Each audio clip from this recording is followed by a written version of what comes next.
Hello everyone, I welcome you all in my science academy YouTube channel. और ये video continuation में जहाँ पर ऑलरेडी हम लोग एमएससी मॉलिक्यूलर मेडिसिन का डिटेल सॉल्यूशन देख रहे थे इस क्वेश्चन पेपर का फ्रॉम जेएनयू एंट्रेंस एग्जामिनेशन। और ये क्वेश्चन पेपर 2017 का है। ऑलरेडी एक वीडियो बना दिया है और वो वीडियो नंबर 1 जिसमें मैंने पार्ट 1 का बायोलॉजिकल पार्ट के क्वेश्चंस को सॉल्व किया था। इसका लिंक यहाँ पर आई सिंबल में भी आ रहा होगा और इसका लिंक मैं डिस्क्रिप्शन बॉक्स में भी दे दूंगा, वहाँ से भी जाकर देख सकते हैं। तो आज का ये सेकेंड वीडियो होगा, वीडियो नंबर 2, जहाँ पर मैं पार्ट बी के बायोलॉजिकल साइंस का डिटेल सॉल्यूशन करूँगा। तो चलिए दोस्तों स्टार्ट करते हैं आज का ये सेशन। पार्ट बी ये है और यहाँ पर कोई भी एनी 40 क्वेश्चन करना है। तो पहला क्वेश्चन है 31। A diet rich in butter, red meat and egg for long period में रिजल्ट इन। तो बटर, रेड मीट और एग खाने से इसके फैट्स कब आपके बॉडी में एक्युमुलेशन होगा, because these are rich in fat, जिसकी वजह से आपके बॉडी में फैट का लेवल, कोलेस्ट्रॉल का लेवल बढ़ जाएगा, जिसको बोलते हैं हाइपर कोलेस्ट्रोलेमिया।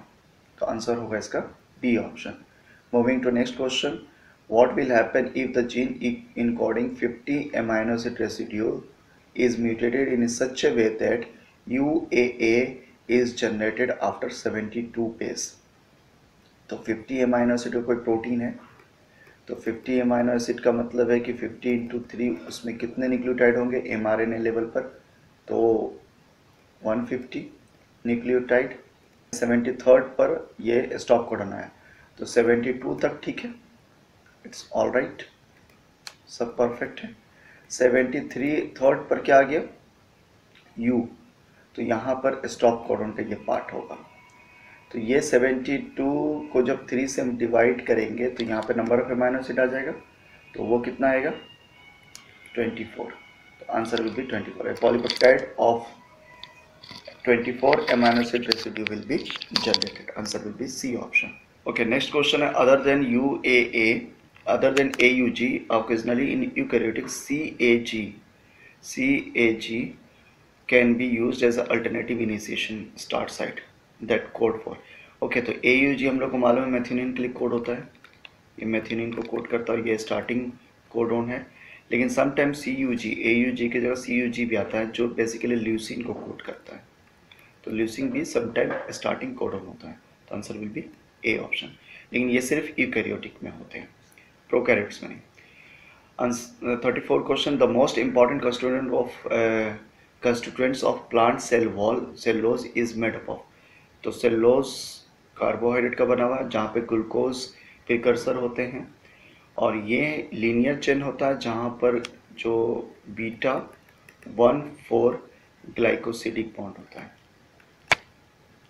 तो आंसर क्या होगा, unbranch chain glucose molecule link with beta 1,4 glycosidic bond. Answer will be B option. Moving to next question, the common feature among silver fish, scorpion, crab and honey bee. ये सब insect हैं, ये सब insect हैं, और insect आते हैं Arthropoda में। इंसेक्ट है और ये आते हैं अर्थोपोडा। तो अर्थोपोडा में जब आते हैं तो वहाँ पर एक कैरेक्टरिस्टिक्स फीचर होता है अर्थोपोडा का। कॉमन फीचर क्या होता है, इनके जॉइंटेड लेग या फिर अपेंडेजेस। तो आंसर होगा बी ऑप्शन, कॉमन फीचर पूछ रहा है। The genetic disorder in Down syndrome is characterised by extra copy of chromosome. तो ये ऑटोसोमल जेनेटिक डिसऑर्डर है जहाँ पर 21 नंबर क्रोमोसोम का, 21st क्रोमोसोम का एक्स्ट्रा पेयर हो जाता है, एक्स्ट्रा कॉपी। तो आंसर होगा B option. Moving to next question, which of the following property can not be used to separate protein. Protein separate होता है based on size, charge and affinity, और यही तीनों प्रॉपर्टी को यूज़ करके हम लोग क्रोमेटोग्राफी यूज़ करते हैं, इसको बोलते हैं साइज एक्सक्लूजन क्रोमेटोग्राफी या फिर आयन एक्सचेंजर क्रोमेटोग्राफी और एफिनिटी क्रोमेटोग्राफी। तो इन तीनों प्रॉपर्टी को यूज़ करके हम लोग प्रोटीन को प्यूरिफाई करते हैं। तो ये क्या होता है, सॉल्युबिलिटी इन द प्रोटीन, ये सही है। साइज़ अगर बड़ा होगा उसकी सॉल्युबिलिटी कम हो जाएगी, तो ये प्रॉपर्टी यूज़ करते हैं, charge on the protein use करते हैं और बाइंडिंग एफिनिटी यूज़ करते हैं। हम लोग विस्कोसिटी कभी भी नहीं यूज़ करते, विस्कोसिटी ऑफ प्रोटीन। तो ये property can not be used. Moving to next question, which of the following sequence can be produced a stem and loop structure. तो स्टेम और लूप स्ट्रक्चर इस तरीके का होता है जहाँ पर ये आपस में सेल्फ कॉम्प्लीमेंट करते हैं, ठीक है। तो स्टेम और लूप के लिए क्या होना चाहिए, पैलिंड्रोमिक सीक्वेंसेस।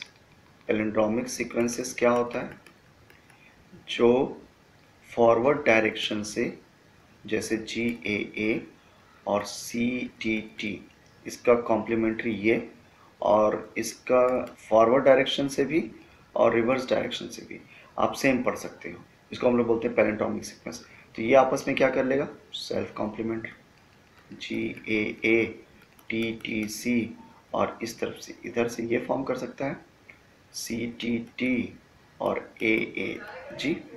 तो इस तरह के स्ट्रक्चर को हम लोग क्या बोलते हैं, स्टेम एंड लूप स्ट्रक्चर। ये पैलिंड्रोमिक सीक्वेंसेस हो। Next question, which of the following gram positive bacteria cause A pharyngitis sore throat.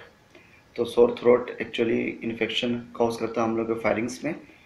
तो ये ग्राम पॉजिटिव बैक्टीरिया किसकी वजह से होता है, streptococcus. Answer B. Moving to next question, the identification of bacteria by serologic test is based on presence of a specific antigen. Which of the following bacterial component is least likely to contain useful antigen?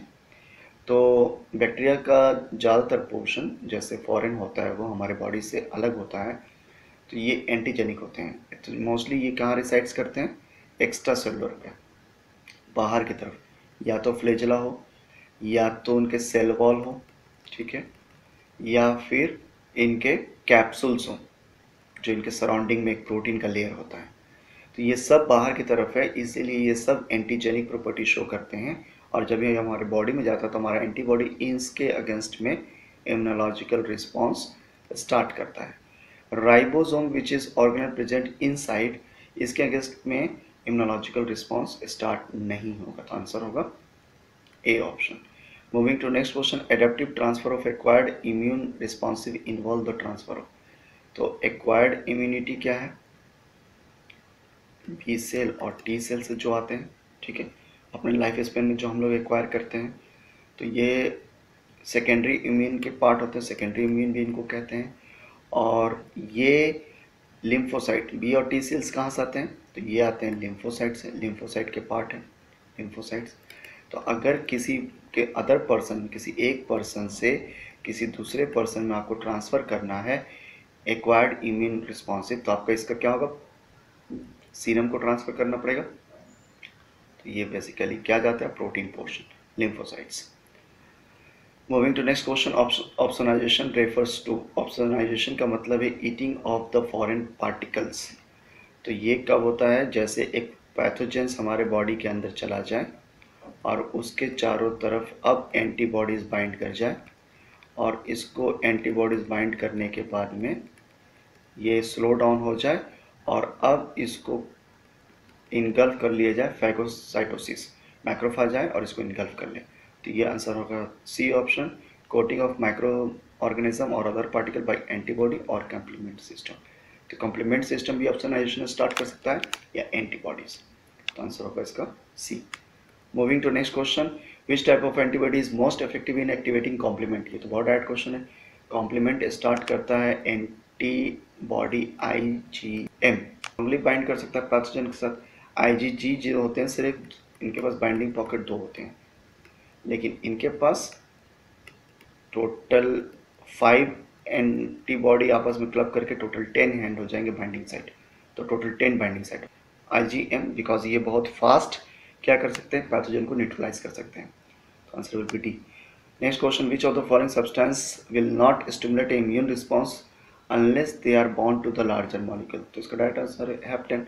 Heptane बहुत छोटा molecule होता है और इसके साथ में जब तक कोई लार्जर प्रोटीन को अटैच ना कराया जाए तब तक ये इम्यूनोलॉजिकल रिस्पॉन्स कॉज नहीं करते, क्योंकि इम्यूनोलॉजिकल रिस्पॉन्स हमारे बॉडी में 5000 डाल्टन से ऊपर होता है। कोई भी मॉलिक्यूल जो 5000 से बड़ा हो, इससे छोटा होगा तो इम्यूनोलॉजिकल रिस्पॉन्स नहीं होगा। तो तो अगर उसके अगेंस्ट में करना है ना तो क्या करना होगा, बड़े पार्टिकल के साथ में अटैच करना होगा। तो आंसर होगा यहाँ सी।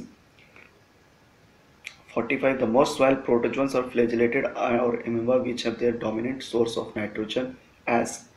तो प्रोटोजोन्स जो फ्लैजिलेटेड होते हैं या एमीबा, ये बहुत अच्छा मिनरलाइजेशन का मतलब क्या है कि ये जो फिक्स्ड मिनरल से उनको फ्री कराते हैं, ठीक है, बाय पार्टिकल्स और डिकेइंग दोज ऑर्गेनिजम्स, जिससे वो फ्री मिनरल्स हो जाते हैं, फिक्स्ड वाले मिनरल्स फ्री में कन्वर्ट कर जाते हैं। तो ये कैसे करते हैं, इंजेक्शन ऑफ बैक्टीरिया, क्योंकि प्रोटोजोन किसके ऊपर डिपेंड होता है, बैक्टीरिया के ऊपर। तो ये बैक्टीरिया को क्या करेगा, किल करके इनके बॉडी से क्या कर देगा, ये फिक्स्ड जो मिनरल्स उसको रिलीज करा देगा, कहाँ, सॉइल में। तो आंसर होगा A. Moving to next question, the heat energy produce when human body metabolize 1 gram of fat. तो 1 ग्राम जब फैट मेटाबोलाइज होता है तो ये डबल अमाउंट ऑफ एनर्जी देता है प्रोटीन और कार्बोहाइड्रेट कंपैरिजन में। तो फैट इसलिए रिच सोर्स ऑफ एनर्जी है। तो यहाँ पर आता है ऑलमोस्ट 37 किलो जूल पर मोल। तो नियर बाई कौन सा आंसर है, 39। तो ये आंसर होगा। Next question, which graphical method is use to determine x degree of cooperation in a enzymatic reaction. तो डिग्री ऑफ कॉपरेशन का मतलब है सिग्माइडल कर्व यहाँ फॉर्म करेगा, और सिग्माइडल कर्व का बेस्ट एग्जाम्पल है हीमोग्लोबिन, और हीमोग्लोबिन हिल प्लॉट शो करते हैं। हिल प्लॉट हम लोग ने पढ़ा हुआ है हीमोग्लोबिन में। तो आंसर होगा यहाँ पर A. Next question, movement of gene from one population to another is called, ये भी बहुत डायरेक्ट क्वेश्चन, इसको कहते हैं जीन फ्लो और माइग्रेशन। कहीं एक पॉपुलेशन किसी एक पार्टिकुलर प्लेस से दूसरे जगह चला जाए तो इसको हम लोग क्या बोलेंगे, इसके ये गया तो इसके साथ में जीन भी गए इनके बॉडी के अंदर जो थे, तो इनको कहते हैं movement of gene from one population to another population by migration और gene flow. Answer will be D option. Moving to next question, the letter N was stand for amino acid. तो सिंगल लेटर से हम लोग represent करते हैं बहुत सारे amino acid को, जिसमें आर रिप्रेजेंट करता है अर्जिनिन, वाई रिप्रेजेंट करता है टायरोसिन, ए करता है एलानिन और एन करता है एस्पाराजिन। तो आंसर होगा A option. Moving to next question, eicosanoic acid. Eicosanoic acid is saturated fatty acid. Okay, तो ये सैचुरेटेड फैटी एसिड पहले ही बोल दिया है, इकोसोनाइड नहीं बोल रहा है। इकोसोनाइड जो होते हैं वो एराकिडोनिक एसिड से आते हैं, एराकिडोनिक एसिड, और arachidonic acid unsaturated fatty acid है, C24 है, और किस जगह पे 5, 8, 11 और 14 इन पोजीशन पे डबल बॉन्ड है, 4 डबल बॉन्ड है, इसका मतलब अनसैचुरेटेड। अगर इकोसोनाइड पूछता तो हम लोग लिखते अनसैचुरेटेड, लेकिन इकोसोनिक एसिड जो है वो सैचुरेटेड फैटी एसिड है, तो यहाँ पे कोई भी कार्बन कार्बन डबल बॉन्ड नहीं होगा। Answer will be D. Saline drip is given to the patient suffering from cholera because saline drip में बेसिकली होता क्या है, NaCl को वाटर का रिटेंशन को क्या करेगा, मेंटेन करेगा। तो यहाँ पे आंसर क्या आएगा, NaCl help in retention of water in our body, क्योंकि Na+ क्या करेगा, हाई सॉल्ट कॉन्सेंट्रेशन कर देगा हमारे बॉडी में, जिसकी वजह से वाटर वहीं रिटेन होगा, क्योंकि वाटर को मूव कराना है तो सॉल्ट के कॉन्सेंट्रेशन को उस डायरेक्शन में मूव कराना होता है। तो आंसर इसका ए होगा। Moving to next question, a batch of E. coli bacteria about to replicate was transform to the medium containing radioactive thymidine for 5 minute, okay, followed by transfer of normal medium, which of the following statement will be correct. Okay, replication time bacteria का होता है 20 minute, ये सिर्फ 5 minute तक किया गया है, और हम लोग को मालूम है कि जो DNA का रेप्लिकेशन होता है वो semi conservative mode of replication होता है, और ये सेमी डिसकंटिन्यूस होता है, यानी दोनों स्टैंड ओपन होंगे और दोनों स्टैंड में एक में कंटिन्यूस और एक में सेमी कंटिन्यूस वे में सिंथेसिस होगा, और यहाँ पर रेडियो लेबल्ड थायमीन आएंगे, थायमीन। तो दोनों स्टैंड लेबल्ड होगा, लेकिन वो हाफ होगा, क्योंकि पूरा का पूरा रेप्लिकेशन करने में कितना टाइम लग रहा है, 20, रखा कितना गया, 5 मिनट, तो कुछ पोर्शन तक ही होगा। तो आंसर होगा इसका, each DNA strand will be half radioactive, B option. Mitochondria and chloroplast perform diverse function, they import protein exclusive from the nuclear encoded gene, encode their organelle protein import protein from nucleus as well as encoded their own protein? Yes, option number C. Mitochondria और chloroplast, क्योंकि semi autonomous हम लोग इसको organic बोलते हैं, हम लोग क्या बोलते हैं? Semi autonomous. सेमी ऑटोनोमस का मतलब क्या है? ये पार्शियली डिपेंड होते हैं न्यूक्लियस पे, पार्शियली खुद डिपेंडेंट होते हैं। कुछ तो किसके लिए डिपेंड होगा न्यूक्लियस के ऊपर? कुछ प्रोटीन वहाँ से इम्पोर्ट होगा, कुछ प्रोटीन ये खुद बना लेंगे, तो आंसर होगा इसका C. Moving to next question, biological membrane are valuable because, ये बायोलॉजिकल मेम्ब्रेन करता क्या है? ये लिपिड और प्रोटीन से बने होते हैं, लिपिड रिच एनवायरनमेंट होता है जिसकी वजह से बहुत सारे मॉलिक्यूल्स बाहर से अंदर की तरफ नहीं आ सकते और अंदर से बाहर की तरफ नहीं जा सकते। तो इसका मतलब है एक्स्ट्रा सेलुलर इन्वायरमेंट और इंट्रा सेलुलर इन्वायरमेंट डिफरेंट रहता है बाय मेंटेनिंग दिस बाउंड्री। तो ये क्या करेगा? ऑप्शन पे आ जाता है, separate the aqueous interior of a cell from its environment, segregate intracellular event from one another, store entrapped energy, all the above. Answer will be all the above. ये सब करता है। एक्वस इन्वायरमेंट अंदर की तरफ अलग मेंटेन करेगा और बाहर की तरफ अलग होगा। सेग्रीगेट इंट्रासेलुलर इवेंट, जो अंदर में सेल साइकिल हो रहे हैं या फिर सेल डिवीज़न हो रहा है या फिर बहुत सारे प्रोटीन का सिंथेसिस हो रहा है, तो ये अलग है बाहर से। और ये एटीपी को भी बाहर जाने नहीं देगा क्योंकि एटीपी नेगेटिवली चार्ज होते हैं, तो नेगेटिव चार्ज किसी भी चार्ज आयन को पास कराने के लिए कोई ट्रांसपोर्टर की जरूरत है।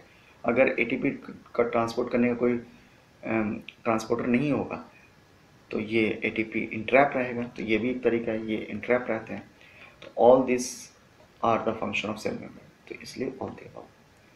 Moving to next question, you have raised antibody against protein A from E coli, okay, in a rabbit for your study, what kind of secondary antibody you will need for western blotting? तो एक E coli से मैंने, ये for example E coli है, इससे मैंने एक protein निकाला, एक प्रोटीन है, प्रोटीन ए, और इसको डाल दिया मैंने किसमें? रैबिट में। तो रैबिट में ये फॉरेन की तरह काम करेगा, तो ये रैबिट में इसके अगेंस्ट में एंटीबॉडीज डेवलप करेगा। किसके अगेंस्ट में? इस ए प्रोटीन के अगेंस्ट में। तो इसको हम लोग बोलेंगे एंटी ए एंटीबॉडी, ठीक है, ये प्राइमरी एंटीबॉडी हो गया। लेकिन अब इसके अगेंस्ट में यहाँ पर सेकेंडरी एंटीबॉडी चाहिए जो किसको बाइंड करे? जो बाइंड करे इस प्राइमरी एंटी ए एंटीबॉडी को, जो रैबिट से आया। तो रैबिट वाला को किस में डाल देंगे? माइस में।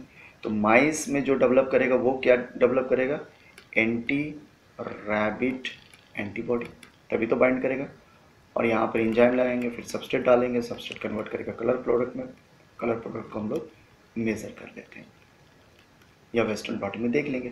तो आंसर क्या होगा? Secondary antibody is raised against IgG of rabbit in goat और other animal. Yes, answer will be C, ये करेक्ट ऑप्शन है।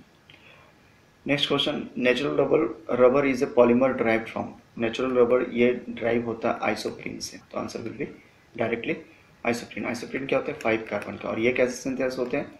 एसिटाइल कोएंजाइम ऐसे, ठीक है, जो 2 कार्बन का है। मूव करते हैं नेक्स्ट क्वेश्चन में, which of the following signalling molecule enter the cell to initiate its action? तो डायरेक्टली कुछ हॉर्मोन्स सेल के डायरेक्टली अंदर चले जाते हैं और कुछ सेल मेम्ब्रेन पे लगे हुए रिसेप्टर्स, जिसको हम लोग ट्रांस मेम्ब्रेन प्रोटीन बोलते हैं, उन पर बाइंड करते हैं। तो वो थायरोक्सिन जो है, थायरोक्सिन क्या करता है? डायरेक्टली अंदर की तरफ चला जाता है और वो न्यूक्लियस में जाकर न्यूक्लियर प्रोमोटर के साथ में बाइंड करता है और वहाँ से वो एक स्पेसिफिक जीन का mRNA का ट्रांसक्रिप्शन कराएगा, फिर उसका ट्रांसलेशन उसके केस में कोई प्रोटीन बनेगा। तो आंसर होगा यहाँ पर डी।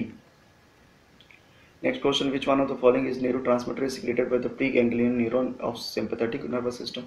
सिंपैथेटिक नर्वस सिस्टम से एसिटाइलकोलिन रिलीज होता है जो न्यूरोट्रांसमीटर है, तो ये आंसर होगा B. Next question, when the amino acid alanine are CH3 is added to the solution of pH 7.3, alanine become, okay, alanine के ऊपर क्या चार्ज होता है? ये अगर हम लोग बात करें तो H और R साइड चेन CH3। तो जब pH बहुत लो कॉन्सेंट्रेशन में होगा, pH सपोज 1 होता है, तो इसके ऊपर पॉजिटिव चार्ज होगा, तो नेट चार्ज उस वक्त क्या होता है? +1। ये आइसोइलेक्ट्रिक पॉइंट से क्वेश्चन है।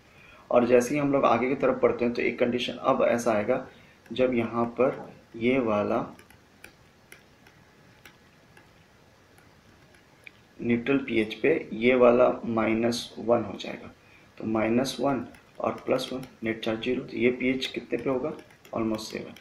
तो इस तरह कंडीशन को हम लोग ज्यूटर आयन बोलते हैं और आइसोइलेक्ट्रिक पॉइंट बोलते हैं, जहाँ पे पॉजिटिव चार्ज भी हो और नेगेटिव पॉइंट भी हो, चार्ज भी हो, तो answer will be zwitter ion, C option.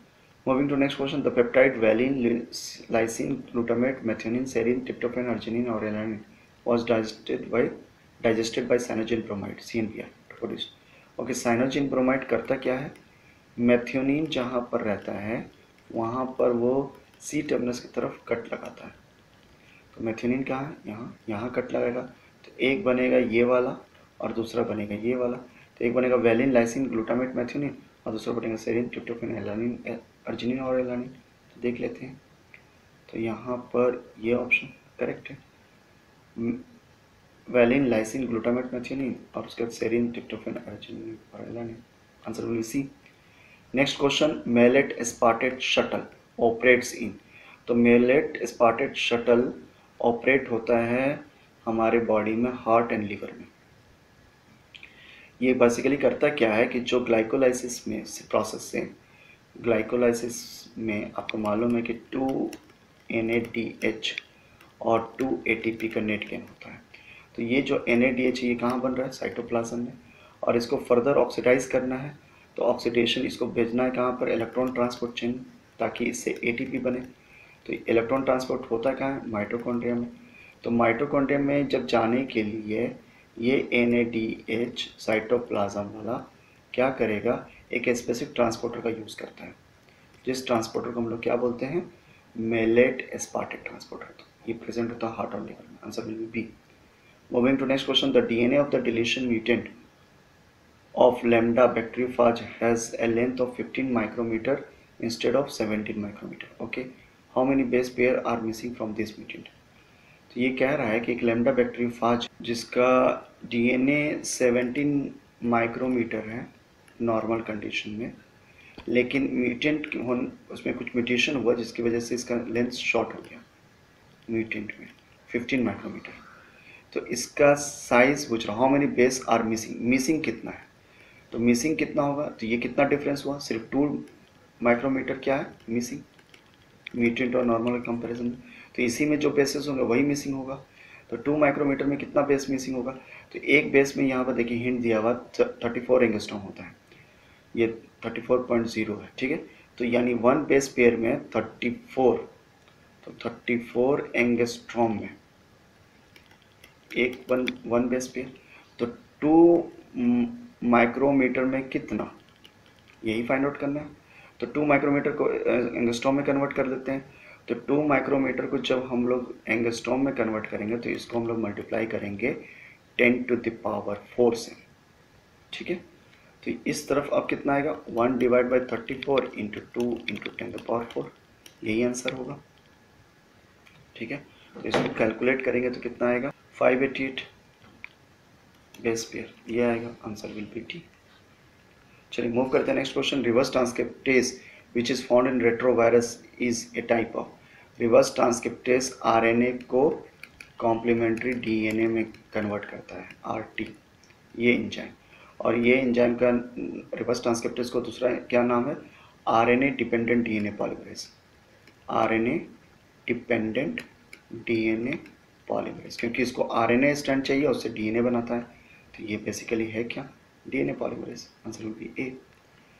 Moving to next question, the DNA length associated with the protein can be determined by, यहाँ पर बहुत सारे आपको मालूम है कि DNA पर, जैसे फॉर एग्जांपल DNA पर RNA पॉलीमरेज बाइंड करता है, ठीक है, RNA पॉल बाइंड करके ट्रांसक्रिप्शन कौन करता है, तो वो कितना लेंथ पर ये प्रोटीन बाइंड किया हुआ, RNA पॉल कितने डिस्टेंस तक ये बाइंड किया, और वो कौन सा स्पेसिफिक सीक्वेंस है जिस पर DNA बाइंड, जिस पर ये RNA पॉलीमरेज प्रोटीन बाइंड किया हुआ, वो कौन सा स्पेसिफिक सीक्वेंस ऑफ DNA है और कितना लेंथ है, इसको अगर फाइंड आउट करना तो कैसे करेंगे, हम लोग क्या करते हैं, इसको DNA से ट्रीट करते हैं, तो जब DNA से ट्रीट करेंगे तो ये जहाँ पर एक्सपोज है वो वाला पोर्शन ट्रीटेड हो जाएगा, वो कट कर देगा, चॉप अप कर देगा, लेकिन जहाँ पर प्रोटीन है वो वाला नहीं होगा, तो प्रोटीन वाला पोर्शन रेजिस्टेंट हो जाता है, तो और इसको कंपैरिजन करते हैं उस वाले DNA से, नेकेड DNA से, जहाँ पे प्रोटीन बाइंड नहीं किया है, तो वहाँ पे कम्प्लीटली हो जाएगा, तो यहाँ पे जब जेल पर रन करेंगे तो गैप मिलेगा, मतलब यहाँ पर और यहाँ पर। तो इसका मतलब है कि इस रीजन पर क्या हुआ है, प्रोटीन बाइंड किया हुआ। तो इस तरह के प्रोसेस को हम लोग बोलते हैं DNA footprinting. Answer will be C. 65 question, match the membrane channel and the pump with their open and close mechanism. Okay, acetylcholine receptor, acetylcholine receptor है ligand dependent, ligand gated. Answer will be A का 3, ए का 3 सिर्फ यहीं पर है। Sodium channel क्या है, B, B का होता है sodium channel is ATP dependent, ये होगा। Sodium potassium pump is basically ionic gradient, ये आयनिक ग्रेडियंट को मेंटेन करता है, क्योंकि सोडियम पोटाशियम पंप करता है क्या, 3 Na को बाहर पंप करता है और 2K को अंदर की तरफ, जिसकी वजह से अंदर की तरफ नेगेटिव चार्ज होता है, बाहर की तरफ पॉजिटिव, तो आयनिक ग्रेडियंट कर रहा है। और sodium calcium exchanger action potential generate कराता है, तो ये होगा answer C option. Moving to next question, which of the following feature of enzyme is always true, always true पूछ रहा है। ऑल एंजाइम आर प्रोटीन, नहीं ये गलत है। Some enzyme are RNA also, RNA, सारे एंजाइम प्रोटीन नहीं होते हैं, बहुत सारे आरएनए भी होते हैं, ठीक है। जैसे स्प्लाइसिंग ऑफ एमआरएनए, ये एंजाइमेटिक प्रॉपर्टी, लेकिन वो आरएनए करता है, तो ये ऑप्शन गलत है। Enzyme decrease the free energy of activation of reaction, ये ट्रू है। एनर्जी ऑफ एक्टिवेशन का मतलब है कि यहाँ पर एक्टिवेशन एनर्जी की बात कर रहा है। तो हर एक एंजाइम क्या करता है, चाहे वो आरएनए से बना हो चाहे प्रोटीन से बना हो, वो एक्टिवेशन एनर्जी को, सबस्ट्रेट टू प्रोडक्ट को जो कन्वर्ट करता है, इस वाले अपहिल को, वो क्या करता है, डिक्रीज करता है। इसी को हम लोग क्या बोलते हैं, activation energy. Amount of energy required to convert substrate into product, इसको कम करेगा, तो answer B is correct. Enzyme is not highly specific, नहीं हाईली स्पेसिफिक होता है, ये गलत है। Enzyme alter the reaction equilibrium, नहीं, एंजाइम रिएक्शन इक्विलिब्रियम कभी नहीं चेंज करता, ये रेट ऑफ रिएक्शन को चेंज करता है, ठीक है। तो आंसर होगा इसका बी। तो आज के वीडियो में मैं यहीं तक सॉल्व कर रहा हूँ, नेक्स्ट वीडियो में रिमेनिंग क्वेश्चन को मैं सॉल्व कर दूंगा, बी पार्ट के जो बचे हुए क्वेश्चन है। होप सो कि ये वीडियो आप जेएनयू के मॉलिक्यूलर मेडिसिन एंट्रेंस एग्जामिनेशन के प्रिपरेशन में, तो इस वीडियो को ज़्यादा से ज़्यादा लाइक कीजिए, अपने दोस्तों के साथ शेयर कीजिए, और अगर अभी तक मेरे यूट्यूब चैनल को सब्सक्राइब नहीं किया है तो इसको सब्सक्राइब कर लीजिए, ताकि इस तरह की वीडियोज़ का नोटिफिकेशन आपको मिलता रहे।